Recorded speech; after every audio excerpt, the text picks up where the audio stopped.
म्हसवड पोलिसांचा हातभट्टी दारूवर मोठा छापा.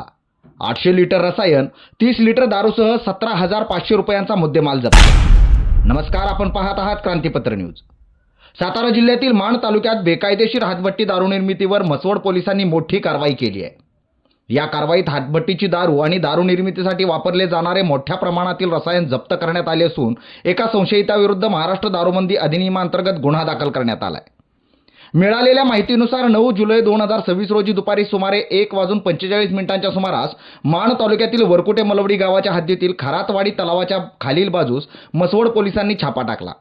या कारवाईत अजित संजय माने, वय वर्ष 29, राहणार शिरताव, तालुका माण, जिल्हा सातारा यांच्याकडे बेकायदेशीररित्या हातभट्टीची दारू तयार करून विक्रीसाठी साठवल्याचा प्रकार उघडकीस आला. पोलिसांनी घटनास्थळावरून सुमारे 30 लिटर काढीव हातभट्टीची दारू तसेच 800 लिटर आंबट गुळचट वास असलेले दारू निर्मितीसाठीचे रसायन जप्त केले. याशिवाय दारू तयार करण्यासाठी वापरली जाणारे लोखंडी आणि प्लास्टिकचे बॅरलही ताब्यात घेण्यात आले. या कारवाईत एकूण 17,500 रुपयांचा मुद्देमाल जप्त करण्यात आला असून रासायनिक विश्लेषणासाठी नमुनेही घेण्यात आले. या प्रकरणी म्हसवड पोलीस ठाण्यात गुन्हा क्रमांक 187/2026 दाखल करण्यात आला असून महाराष्ट्र दारूबंदी अधिनियम कलम 65 क, ड आणि ई अंतर्गत कारवाई करण्यात आली. या प्रकरणाचा पुढील तपास पोलीस हवालदार लोबाळ करीत असून कारवाई सहाय्यक पोलीस निरीक्षक संदीप पोमण यांच्या मार्गदर्शनाखाली पार पडली आहे.